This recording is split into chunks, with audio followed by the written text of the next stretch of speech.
The key to success on the field and in your backyard is a comprehensive game plan. So if you're building a fence or a deck this year, trust a Turkstra coach to design, quote, or order the right materials for your project. Visit a Turkstra Lumber near you to learn more.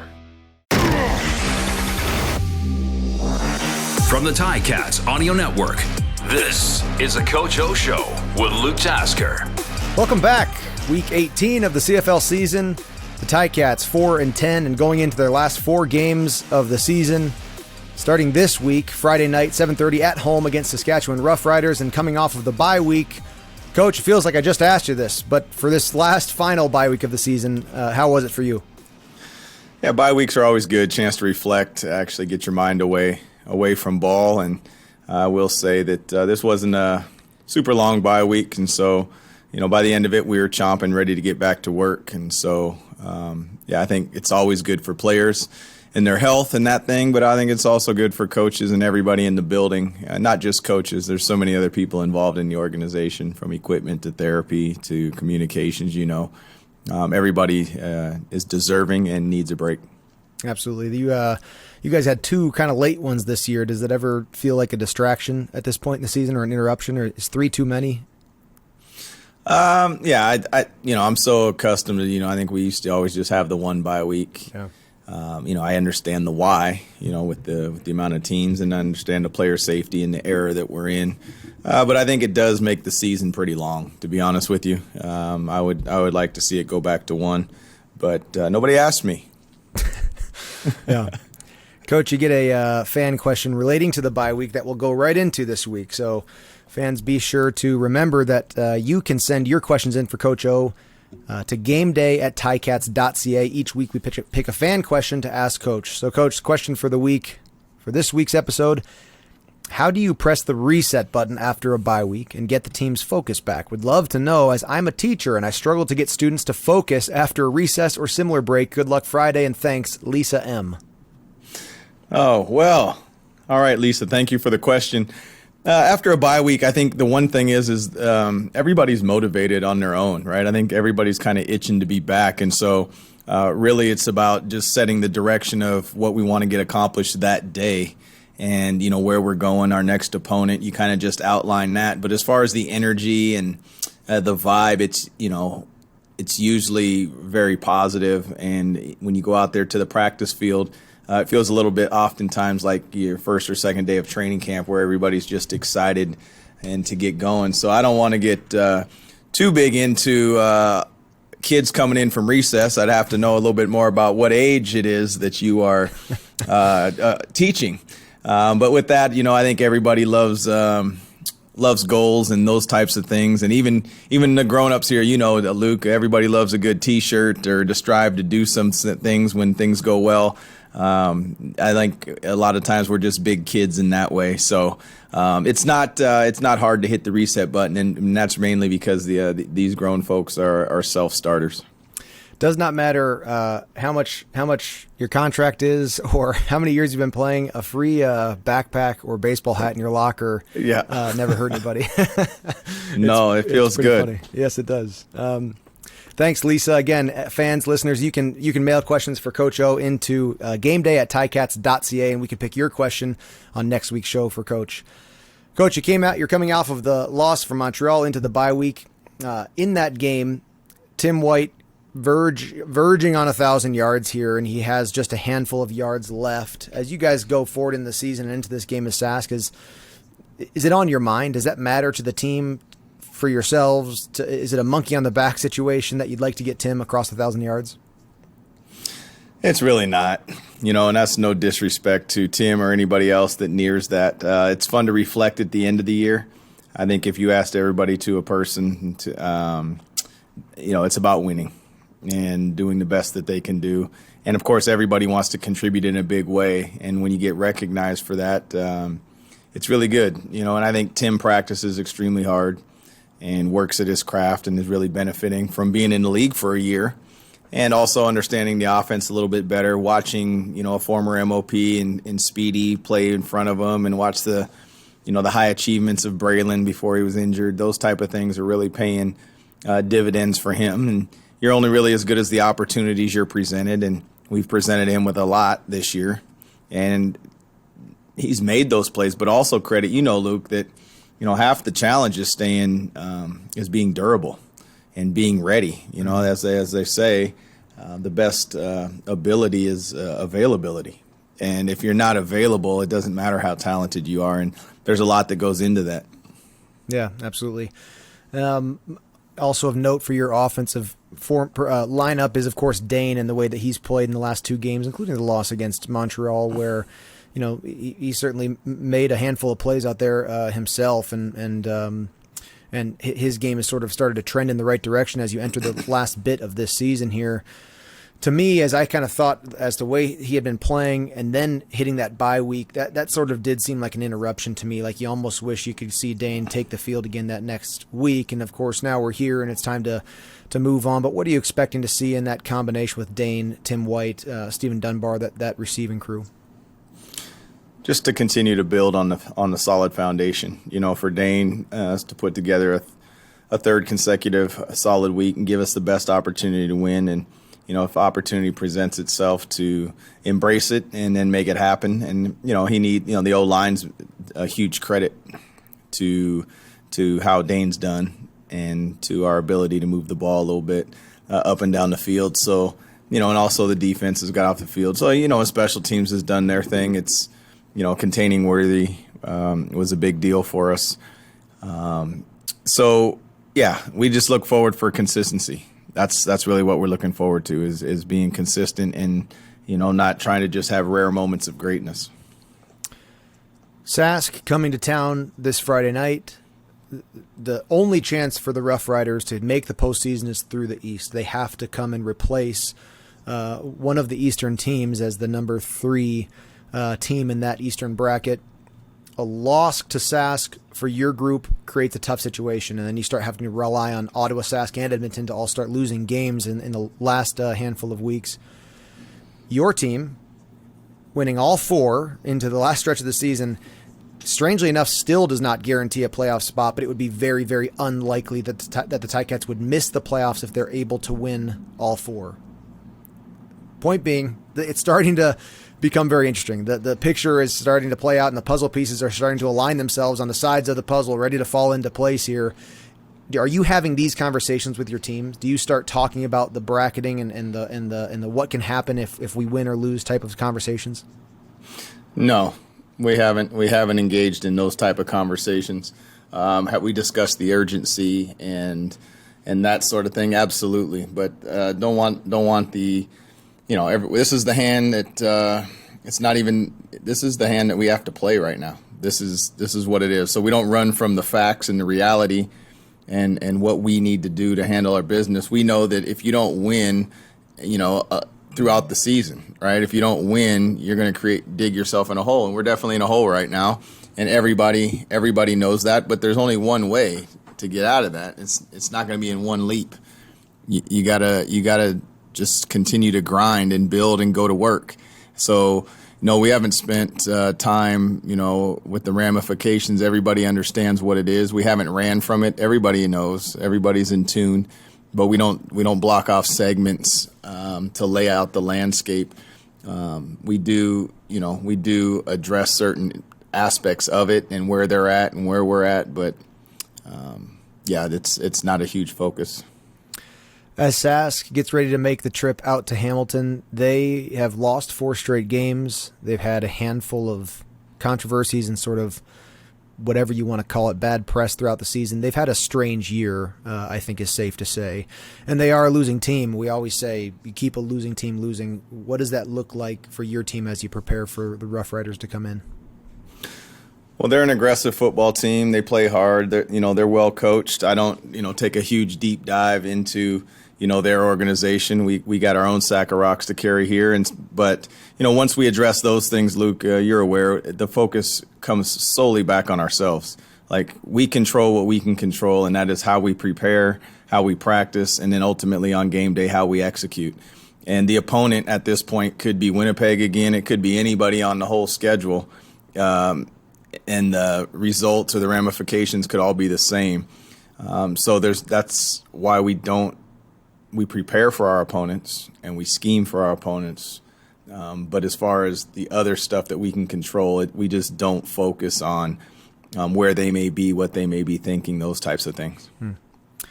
Take a quick break to mention our Turkstra Lumber sponsor. The Coach O Show with Luke Tasker is presented by Turkstra Lumber. Check out the project coaches at Turkstra Lumber. They can help with every part of your home rental, from designing a deck to ordering a new front door. Learn more at TurkstraLumber.com. And fans, of course, be sure to send your fan questions into for the Coach O Show to gameday@ticats.ca. Coach, I have a more high-level coaching philosophy question for you. We've trended in this way on our show, if you haven't noticed, and it's sort of my interest because there is maybe the most equal analogy to being a head football coach, in my opinion, of a professional team is a CEO of a high-level corporation. The difference is you're around professional athletes, not other businessmen. It's physical, it's violent. There's a weekly performance in front of thousands of people. It's a thing of its own. But of course, you have the people side of it, right? It's not just the X's and O's when you're a head coach. In my opinion, and I wonder if you agree with me, there's no locker room like a football locker room. Not only, if you compare to other sports, you've got way more people. That's the first thing that makes it different. It's not like basketball, hockey, soccer, baseball. It's just more people in a room. You've also got a much wider variety of responsibility on the field, right? A cornerback compared to an offensive lineman are two entirely different jobs on the field, as opposed to a hockey, defensive men to a wing. They're far more similar than the cornerback to the offensive lineman. So you have this amazing amount of people, a variety of jobs, and we come from all over North America, especially in the CFL. So in today's world, there's sort of, in my opinion, there's a pressure, there's a leniency to let everybody be themselves, let the individual come out. How do you balance letting your players be themselves, be individuals, while at the same time trying to conform and build a team culture? Those seem to be two things that would be against each other to me. Yeah, good lead up and a great question. For me, I would say that you enable people to be themselves. I just think the order goes a little bit different, and you set the expectations and the vision, and you share that with people. So, for example, Luke, if I wanted to bring you on board in the organization in some capacity, I say, hey, this is who we are. This is what we stand for. This is what we believe in. This is kind of the expectations. Are you interested, right? Versus hiring, some people will hire, the right experience to do the job. And, I'm more looking for the right people to join our team. And so the last thing I want to do is hire you with the most experience, and then you find out that I believe in a huge work-life balance, or I don't believe in it at all, and you should, when you're here at work, you're committed to work, and I don't want you scheduling doctor's appointments. Well, you don't want to find that stuff out on the way. I like to get everything out in front, and you can make a decision with your family if this is a place that you think you want to be.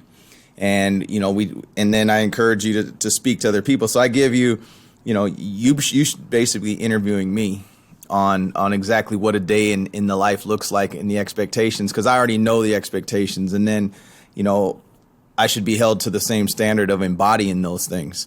So then once you have that in place and you want to be part of the team and you know what the expectations are, I think it allows you to be yourself. You're right. And so I want you to feel free to do that and understand that I'm for you.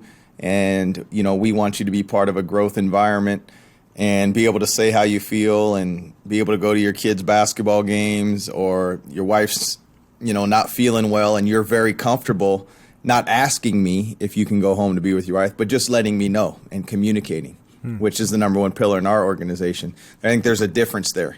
And if you don't feel comfortable, then you're going to call the neighbor maybe to pick somebody up, or you're going to try to find things to work it out. So to answer you in short, I would just say that you're very transparent about your expectations and how you see that person fitting, and then you see if that's something that they want to be a part of, and then then they're themselves. They're comfortable.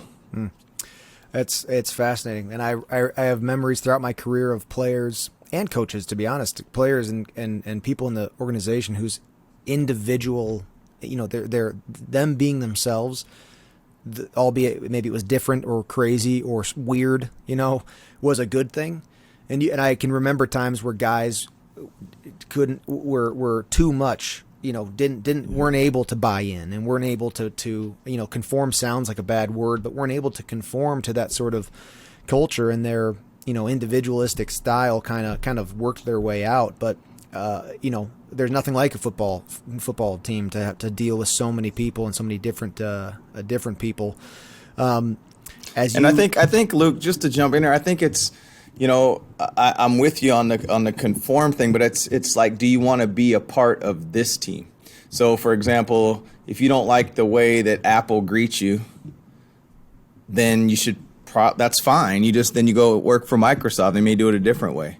It's not about right or wrong. It's about this is how we do things here, and it's okay to not like it or not want to be a part of it. It might not fit who you are, but we're being authentic in our expectations, and this is who we're going to be. Because if that's not out there in the beginning, then when you show up day one and we're expecting you to say hello to everybody, even if you're having a bad day, it's just going to tick you off, and it's going to tick me off, and now all of a sudden you got a disgruntled employee, and then here we go.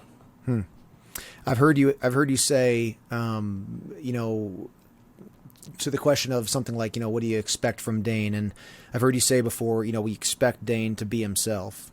Is that to say that Dane is sort of a guy, you're hanging your hat on what you already know about Dane. You know that he's a guy who can be a part of your team the way that you want him to be, or any player. I've heard you say that in a number of guys, just expecting them to be themselves. Mm-hmm. Yeah, absolutely. It's because you already know that person at the core. You already know they want to be the best version of themselves. You already know they want to be coached hard. You know they're going to give it their all, and you know that they know that you have their best interest at heart. So they already want to be a part of the team. And now it's understanding the weaknesses, embracing it, having everybody understand their weaknesses and want to work on those along with building on their strengths. So that is part of it, Luke, absolutely. You can hear in Ticats today, Louis Butko with Dane, a handful of other players as the week goes on, and sounds like there is an authentic excitement for these last 4 games.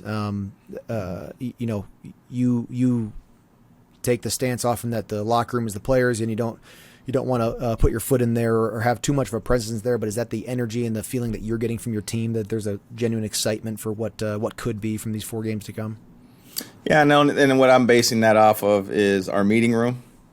I bounce around and I'll go into the coaches' meeting. I love their energy. I love the outlook. I love the preparation. You can sense a seriousness in the players, but you also don't sense a tightness. And that's all what you want during the week. Ultimately, there's a test, right? Everything can be going great. And like I said before, I've had great practice weeks and played average. And we've had average practice weeks where you want to pound your fist on the table and say, oh, my gosh, it's like you don't know what. And then, boom, lights out in the game. And so I think you just hang your hat on preparing, taking responsibility for the energy you bring to work. If somebody's having a bad day, you pick them up. That's what teams do. They use the word family, and that's what a family would do, right? And so it is hard. I'm not going to say it's easy. It's definitely hard when you're talking about, it's not just the players, right? There's food service that's serving. There's people that come in. There's security. There's equipment. There's therapy. It's not just we're starting to near 100 people by the time you get the operations and video and personnel and everybody going. And I love that, though. That's what I embrace. I love that challenge. I love being held accountable by them. I love it when a player tells me if I'm walking, I'm wrong. There's nothing beneath me. I'm not going to walk by the paper towel and leave it on the floor either. That's called environment and culture, and I love it. Everybody knows the feeling of when you go to a restaurant and to the counter, and everything that person's given you is that you've interrupted their day. You're the one ordering food. You're the one paying the money, but you are inconveniencing them by being at that counter or ordering that food there. It's been 2 years since I've been in your facilities, coach, but I can say that from the food service, to, I mean, far and away equipment and athletic training, but it is everybody is bought in that building. That was my experience there with a Coach O team. So I'm sure it's the same. Just it makes everything better when to the very last person has bought into doing everything they can to win a Grey Cup. That's got to be the best way to do it, I would think. Well, I can only speak for the things that we believe in and what have withstood the test of time. And I think it's not a secret. I think the one thing you do is you just keep things people based and understand that they're people. They're not personal. They're not the running back coach. They're not players. You have titles, but you're people. And so if you keep it people based, I think it gives you an opportunity. Yeah, there's, listen, we're in a win-loss business and beer sales and merchandise sales. That's a business. It's a sports entertainment business. We all know that. But within that, you can have some fun along the journey. And, I'd love to be that dot on the timeline that was able to affect lives. And football is a vehicle for myself to do that. That's great. Coach, one last one here. SAS coming in Friday. What does your team have to do to get ready and win this game Friday night? At the end of the day, it may sound funny or whatever, but we got to have one more point than they do. That's really the goal, and that's a fancy up way to say we need to win. And how are we going to do that? I know you're looking for some tangibles. We got to take care of the football, right? And we get to have opportunities to score touchdowns. We got to score touchdowns. When the other team happens to get down there, we got to find a way to either take it away or have them kick field goals. And, I think you got to be solid in the kicking game. If you can find a way to win or dominate 2/3 of the game, I think it gives you the best opportunity. But it's always going to start with taking the football away and protecting the football. We got to take care of the quarterback, too. Love it. Coach, thank you very much for your time. It's a pleasure, as always, and we'll continue to tune in as we go through the end of this season and into the postseason for the Coach O Show with Luke Tasker. Coach, best of luck with the week of prep, and I'll talk to you next week. Awesome. Thank you, Luke. Another episode of the Coach O Show with Luke Tasker is in the books. Let us know your thoughts. Email us at gameday@ticats.ca. Coach O and Luke are back next week to discuss the latest from the locker room. Subscribe to the Ticats Audio Network on Spotify or wherever you get your podcasts.